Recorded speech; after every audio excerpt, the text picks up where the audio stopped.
Right now at 10, slick road conditions could be to blame as 3 people are killed in separate crashes across Kansas. Plus, the Joplin Police Department is mourning today after a retired K-9 officer passes away. And a Pittsburgh artist is teaching folks some new skills for the new year. I'm Bronte Sorotsky with the details. The 4 states' most watched news starts now. Thank you for joining us tonight. I'm Chris Warner. The wintry precip may have stopped falling, but not before it slickened roads across the area. A semi-truck lost control on US 69 in Fort Scott yesterday just after 4:30. The truck ran off the road and crashed into a pickup truck parked in a driveway before crashing into a home at 1415 State Street. Passenger of the semi-truck was taken to Via Christi with serious injuries. No one else was injured in the crash. Slick roads may be to blame for 3 Kansas fatalities yesterday. The first one happened just before 2 a.m. in Wyandotte County on I-435 when a car rear-ended a KDOT plow truck at near highway speeds. The driver, 20-year-old Ernesto Lopez of Platte City, Missouri, was killed. The driver of the plow truck suffered minor injuries. The second accident happened on I-135 in McPherson County around 4 in the afternoon when 36-year-old Jimmy Hall III of Wichita lost control of his vehicle and crashed into a ditch. 43-year-old Leslie Berner of Osage City, Kansas was killed when she lost control of her vehicle on US 56 in Osage County. Late yesterday evening, the Aurora and Marionville Police Department was called to an address on East Highland in Aurora near the airport. There, they found a 34-year-old man with severe injuries in what appeared to be extreme frostbite. He was found near a tree stand on the property, which was owned by his family. He was taken to Mercy Hospital, where he later died from his injuries a few hours later. Officials say while his death remains under investigation, no foul play is suspected at this time. No other details, including the victim's name, were released. It has certainly remained cold across the area, despite the fact the snow is gone. Nick Kelly. And not only that, we got the sun back in action, Chris. Not only was it nice to see the returning sun, it served as a defroster for our camera. We could not see anything out of this the other night, but now we can finally see quiet skies from 7th and Rangeline from the east side of Joplin. Hopefully the system didn't lock up on me because I do want to show you the numbers. So let me see if I can step off and quickly get the numbers going here. We are seeing, oh, there we go. I don't know why it's working now, but 24 degrees for the high this afternoon. After a cold start at 12 degrees this morning, we continue on. Well, I tell you, Chris, technology is amazing when it works. It's just too cold for the technology. Yeah. I'll just go ahead and say this, since I'm running out of time anyway. Clear skies is what we're seeing right now. We're going to keep skies clear for the night, but a south wind's kicking into gear. That means a cold night, lows in the mid-teens, but this same setup will push us back into the 40s for tomorrow. We'll dive deeper into the forecast, and I'll sort out these technical issues here in a bit. All right, Nick, thank you. Well, we've got some sad news now over in Joplin. Police K-9 Belgon has passed away. Belgon retired in 2018 and has been enjoying his retirement home with his handler, Officer Adam Brannon.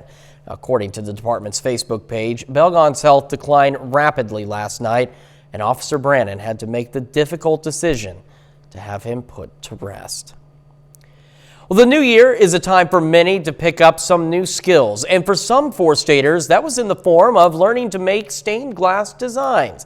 KOAM's Bronte Sorotsky tells us how they make the specialty artwork. As daunting as it may look, learning to make stained glass designs can really pay off. And what better way to start the new year than learning a new skill? I think that they're learning a new skill, which is great. You know, learning helps keep the brain active, which we all need at any age. Diane Miller is a glass artist here in the 4 states, and she's using her background in teaching to spread her knowledge to folks in Pittsburgh. I have traded grading essays and research papers for teaching stained glass and fused glass projects. Participants use pieces of glass and fuse them together to create their designs, turning something old into something new. One participant said the activity helps get the creative juices flowing. You can get your creative side a little bit more, and you have a very polished piece when you get done. Whereas fused glass is a little bit And they turn out sometimes, sometimes not. It's a beginner's course, less about the outcome and more about the experience. This is a beginner class where I teach glass cutting 101, I call it. This is the glass cutter. This is how you score it. This is how you run the line and go from there. Miller says she hopes the interaction with new people while learning a new skill can create a valuable experience. I think the camaraderie of the group, most of these people didn't know each other before they came. In Pittsburgh, Bronte Sorotsky, KOAM News. The classes will continue through January at Art Forms Gallery in Pittsburgh. We've got the details on our website at koamnewsnow.com. And we take this time now to honor one of our many four-state heroes. Technician 5th grade Louis Sackning Jr. served in the Army during World War II and participated in the liberation of civilians and Allied POWs at a Nazi concentration camp. His hometown, Joplin. We're proud to recognize Technician 5th grade Louis Sackning Jr., tonight's four-state hero. And remember, to learn more about others or nominate one of your own, just go to koamnewsnow.com. Still ahead, colleges and universities across the nation are making changes as Omicron cases continue to surge. The surging Omicron variant of the coronavirus is forcing colleges to return to practices from the start of the pandemic. Colleges and universities across the country bringing back online classes for the first weeks of their upcoming spring semesters. Both public schools, such as the University of California system, and private schools, such as Yale, Columbia, and Rice University, are taking this action. Other reactions include Syracuse University announcing they will push back their start to the end of January. Some institutions who require booster shots, like Boston's Northeastern University, are continuing as planned, while the University of Illinois is requiring 2 negative tests to return to in-person lessons.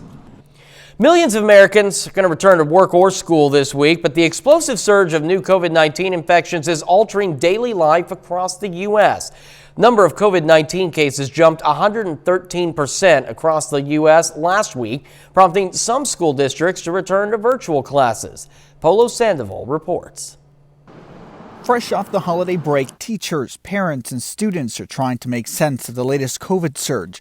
Monday is the return of school for millions of kids across the U.S., but many will not be heading back to a classroom.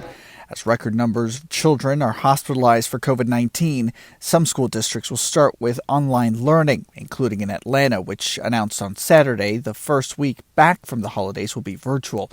It's the third large school district in the Atlanta metropolitan area to make that move. All Atlanta public school staff members are required to report to their workplaces on Monday for COVID-19 testing, according to a statement. There is absolutely no way to keep Omicron out of the schools. No way. It's more transmissible. It passes through and looks just like a cold. And what we're going to be relying on is testing, in addition to the standard practices of masking, social distancing, and hand hygiene. But the testing that we're using, these antigen tests at home, simply are not sensitive enough to keep Omicron out of our schools. Even if they're picking up 85% of the cases, and that's with parents doing their absolute best to test correctly, read it correctly, or even have the willingness to do so. Some cases of Omicron are still going to slip through. A vast majority of the country, seen in dark red, is struggling with COVID surges, in some place 50% or more. The nation broke records at least 4 times recently for its 7-day average of new daily COVID-19 cases. The nation broke records at least 5 times this week for its 7-day average of new daily COVID-19 cases, reporting an all-time high of more than 394,000 new daily infections on Saturday. That's according to the latest data from Johns Hopkins University. Well, I'm worried about our hospitals. We're going to continue to see millions and millions of cases in the United States. And even with a lower virulence, apparently for this variant, still about 2% of folks who contract the virus need to be hospitalized. And it's going to be a race. It's going to be a race between waiting for this surge to crest and hoping that we don't run out of hospital capacity. As the holidays come to a close, airlines canceled more than 2,700 flights on Saturday, more than any other recent day, dealing with both coronavirus infections among aviation crews and a winter storm sweeping much of the nation. A week of massive cancellations have complicated holiday travel, including the return home. Now, President Biden has endorsed the test to stay practice that allows students exposed to COVID to avoid the quarantine after receiving a negative test. However, tests are still scarce in many parts of the country, even as the federal government is working to ramp up the supply. Later on the KOAM News at 10, it's time for our weekly look back at the weekend box office. Before we get to that, though, we sorted out the technical issues here. We'll dive deeper into the forecast, see how the first week of 2022 is shaping up when we come back.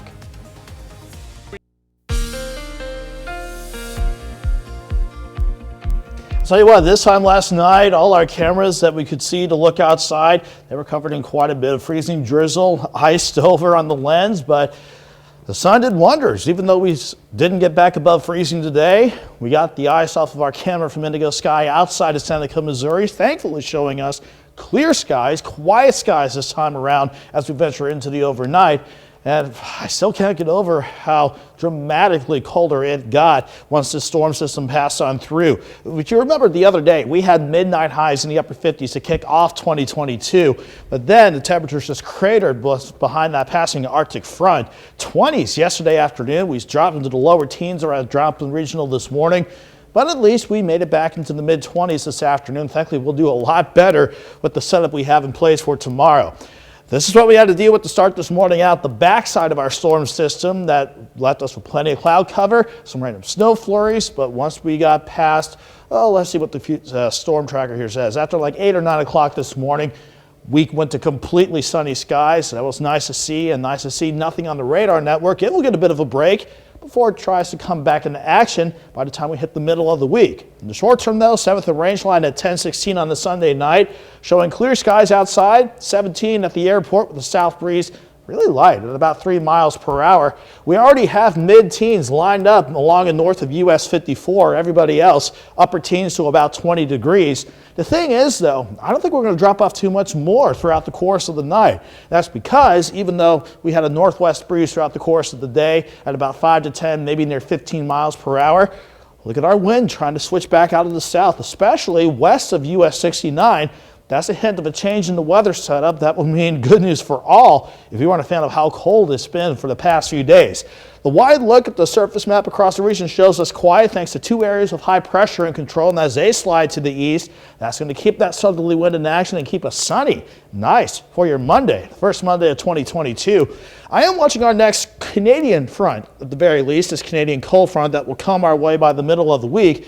Before that comes into action, though, don't see a lot of active storm systems to the west, so good indication. We're going to start this new work week of 2022, first work week of 2022 on a quiet note. So even though we're sitting underneath clear skies, it'll be a cold night, but again, that southerly breeze means we're not going to see temperatures drop off very much throughout the night. Most of us gravitating back near 15 degrees, but then as we go throughout the course of the afternoon, plenty of open blue skies up top, a light south breeze of 5 to 10 still. That will send us to 37 by noon. Afternoon highs, finally back above freezing, with highs around 43. Let's look down the road with the jet stream view of the future track. You can see how we stay quiet for Tuesday, but Wednesday we've got that Canadian front passing through. That'll bring the 30s back into play on Wednesday. Then upstairs, a quick wave wants to give us a quick shot for some minor accumulating snow. We're still fine-tuning that part of the forecast, but we do have some quick snow chances Thursday morning in the forecast. Then we're dry Friday. Then maybe another quick system with some rain chances by the time we head towards Saturday and Sunday for next weekend. But temperatures look a lot better compared to where we've been for the past few days. 43 tomorrow, 48 Tuesday, upper 30s for Wednesday. With the cloud cover and the snow chances, Chris, well, I think we can only make it to 23 come Thursday afternoon. Then before you know it, we're right back near 50 on Saturday.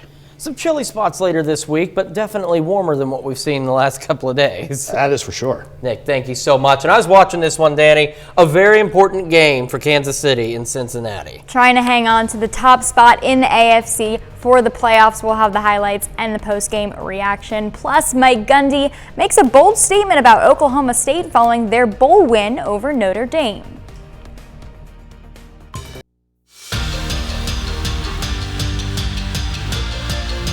This is the Toyota Sunday Night Sports Feed. The Kansas City Chiefs have won 8 straight games. They've locked up a division title, but they're still looking to play for the top seed in the AFC. The Chiefs taking on Joe Burrow and the Bengals.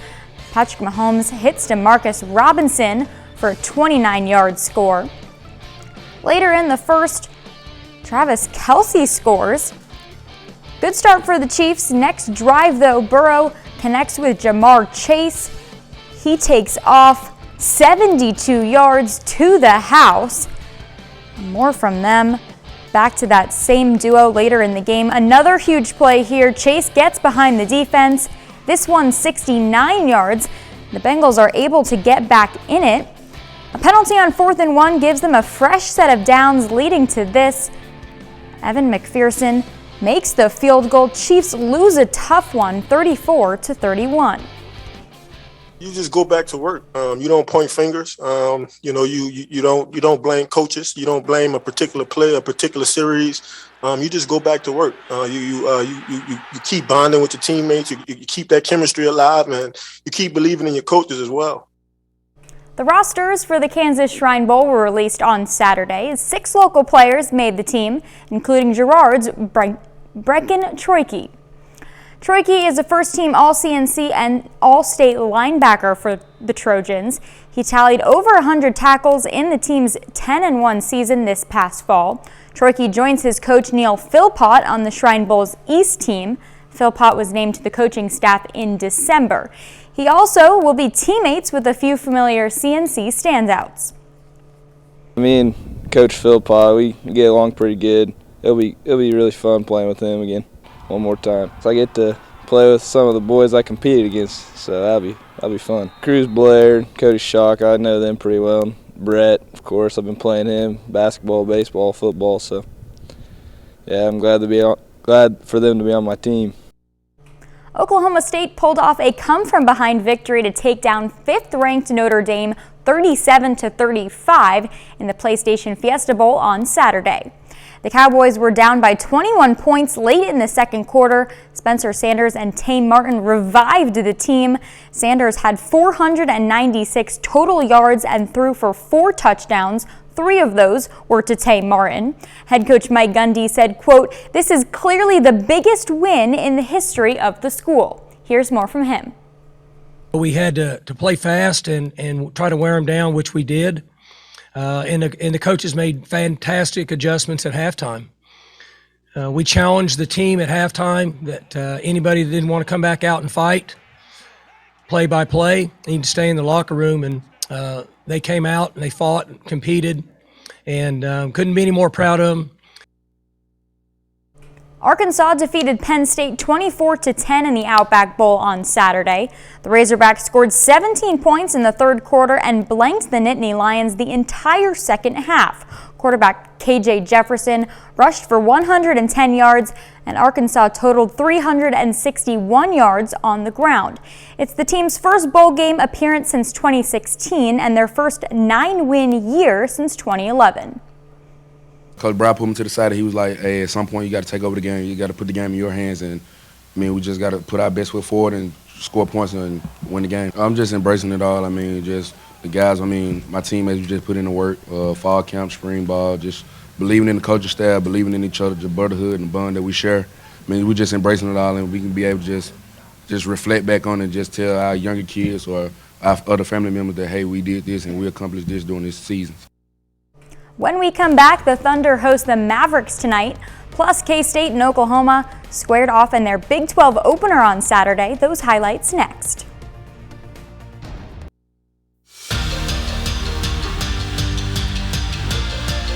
Welcome back to the Toyota Sunday Night Sports Feed. The Oklahoma Sooners are 10-2 this season and are pretty close to breaking into the AP Poll's top 25. In their Big 12 opener on Saturday, Oklahoma hosts Kansas State. Moja Gibson nails the corner triple. Sooners up 11 at half. In the second, K-State on a run. Mark Smith, he finishes with a career-high 25 points and 16 boards. Later, Elijah Harkless sinks the jumper, team-high 21 for him. Smith to Nigel Pack now for 3. Big second half for Pack. Under a minute to go, all tied up. Harkless hits the jumper. Oklahoma closes it out 71-69. The Thunder host the Mavericks tonight. Oklahoma City falls 95-86. Josh Giddey is back after 3 missed games, and he makes it known. He records his first triple-double, 17 points, 14 assists, and 13 rebounds. He becomes the youngest NBA player to have a triple-double. Giddey is just 19 years old. We're back right after this. Well, 2022 began at the North American box office pretty much the way 2021 ended, with a certain web slinger soaring above the competition. David Daniel has the estimates for the weekend top 5. Billions of people just living out their lives, oblivious. The Matrix Resurrections fell to 5th place on ticket sales of $3.8 million. American Underdog moved up to 4th place with $4.1 million. The King's Man fought its way to 3rd place with $4.5 million. In here! Buster? Sing 2 stayed in 2nd. $19.6 million gave the animated sequel a 12-day domestic total of $90 million. You're flying out into the darkness to fight ghosts. What do you mean? Spider-Man No Way Home snared its 3rd straight weekend crown, grossing $52.7 million. That gave it a domestic total of $610 million, cracking the all-time top 10 in just 17 days. In Hollywood, I'm David Daniel. I've heard a lot of good things about that new Spider-Man movie, and based on the numbers we're seeing, it must be a pretty good one. It has to be. So something else we've got some good numbers in is the next couple of days in the forecast. Yeah, we're back above freezing. That's a nice change of pace, especially tomorrow afternoon with plenty of sun. We'll go up to about 43 for tomorrow afternoon. 48 Tuesday, another cold front comes in Wednesday, setting the stage for maybe some quick snow showers Thursday morning. That's our next storm system that we'll keep an eye on. Nick, thank you. Danny, quick check in sports. Not the outcome the Chiefs wanted. They lose the top spot in the playoffs for now. One more chance, regular season finale next week against the Broncos. All right, guys, thank you so much. That's our time for now, and thanks for making us part of your night.